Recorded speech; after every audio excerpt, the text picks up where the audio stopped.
The Path of the Samurai. A Journey Through Feudal Japan. Did you know that the samurai, whom we often imagine clad in ornate armor with katana in hand, were not just warriors but poets, philosophers, and connoisseurs of the arts?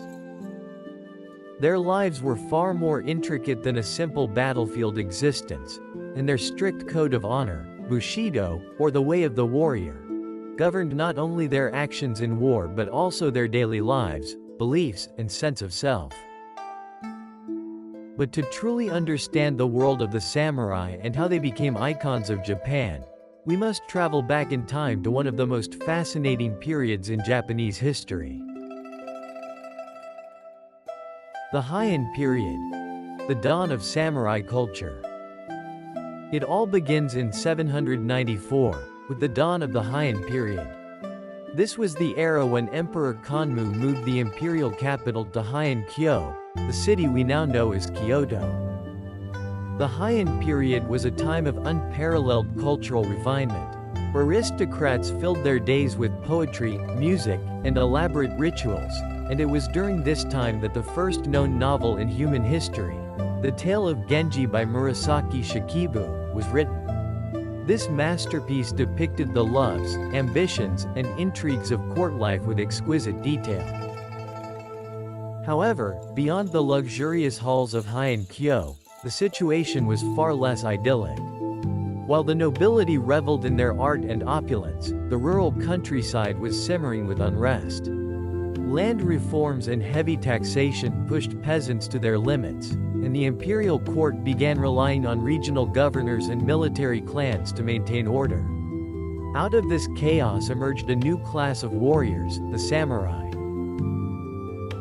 At first, the samurai were little more than hired muscle, employed by noble families to protect their estates and suppress rebellions. But as the power of the central government waned, these warriors gained influence, forming their own clans and asserting autonomy. They were not yet the idealized figures of legend, but their transformation had begun. The Heian period's end came with one of the most dramatic power struggles in Japanese history, the Genpei War in 1180 to 1185, a bloody conflict between the Taira and Minamoto clans. The Taira, with their long-established ties to the imperial court, represented the old order, while the Minamoto symbolized a new era of military dominance. After years of brutal warfare, the Minamoto emerged victorious, and their leader, Minamoto no Yoritomo, established the first shogunate in Kamakura in 1192. This marked the beginning of the Kamakura period, a time when the samurai truly came into their own. The Kamakura period. The rise of samurai authority. Under the Kamakura shogunate, Japan became a warrior's state. The emperor remained a figurehead, but real power rested with the shogun, a military dictator supported by a network of samurai. Life for these warriors was guided by Bushido, a complex code emphasizing loyalty, courage, and honor. For a samurai, loyalty to one's lord was paramount, and betrayal was considered the ultimate disgrace. If a samurai failed to uphold their honor, they could restore it only through seppuku, a ritual form of suicide involving disembowelment. This practice, though gruesome, was seen as a demonstration of bravery and unyielding commitment to one's principles. But the samurai's lives were not all blood and steel. Many were deeply immersed in the arts, particularly calligraphy, poetry, and tea ceremonies. These activities were not merely hobbies but essential aspects of a samurai's education, reflecting their belief in the balance between martial and cultural refinement. For example, a warrior might spend the morning sharpening his sword and practicing combat techniques, only to devote the afternoon to composing a waka poem or perfecting the delicate movements of a tea ceremony. This duality of martial prowess and artistic sensitivity defined the samurai's identity. The Muromachi period. An age of art and conflict. The Kamakura period ended in turmoil, and the ensuing Muromachi period saw the rise of the Ashikaga shogunate. This era was marked by both cultural flourishing and violent strife. Zen Buddhism became a cornerstone of samurai philosophy, emphasizing discipline, meditation, and the acceptance of death. These teachings deeply influenced the samurai's approach to life and battle. The tea ceremony, or Chano Yu, developed during this time, became a meditative practice that reflected Zen principles. Imagine a battle-hardened warrior sitting in serene silence, carefully pouring tea and contemplating the fleeting nature of existence. This juxtaposition of brutality and elegance encapsulated the samurai spirit. Yet the Muromachi period was far from peaceful. The Onin War in 1467 to 1477 plunged Japan into chaos, igniting the Sengoku period, or Age of Warring States. For over a century, rival daimyo, feudal lords, vied for control, turning the country into a patchwork of contested territories. The samurai were at the heart of these conflicts, serving as both soldiers and strategists. Battles during this time were larger and more sophisticated than ever before, involving tens of thousands of troops and complex tactics.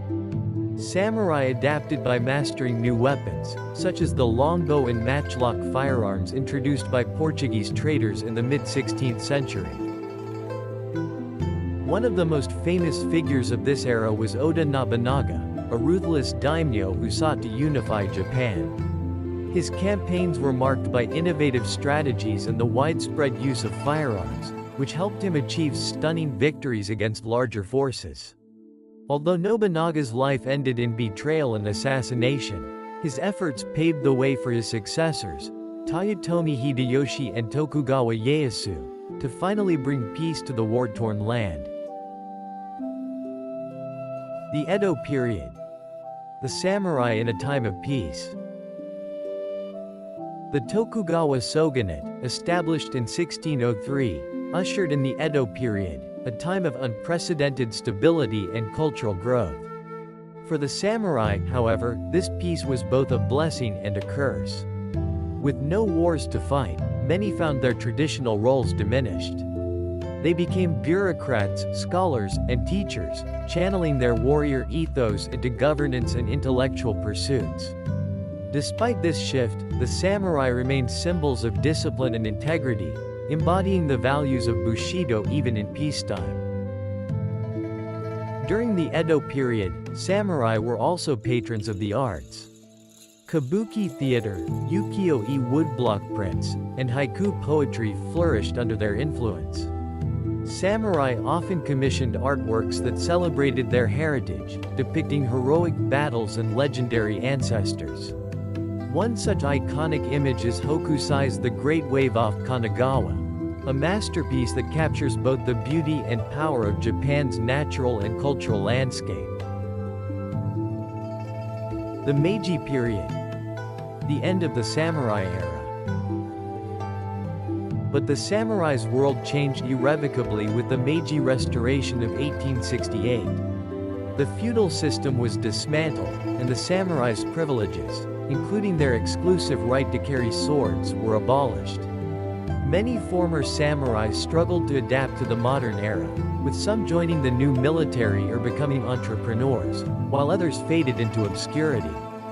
Yet their legacy endured, shaping Japan's national identity and inspiring countless stories, films, and artworks. Today, the samurai are remembered not just as warriors but as paragons of discipline, honor, and artistry. Their lives were a delicate balance of ferocity and refinement, a testament to the complexity of human nature. And as we reflect on their history, we find not just tales of battle but lessons in resilience, loyalty, and the pursuit of excellence that continue to resonate across centuries.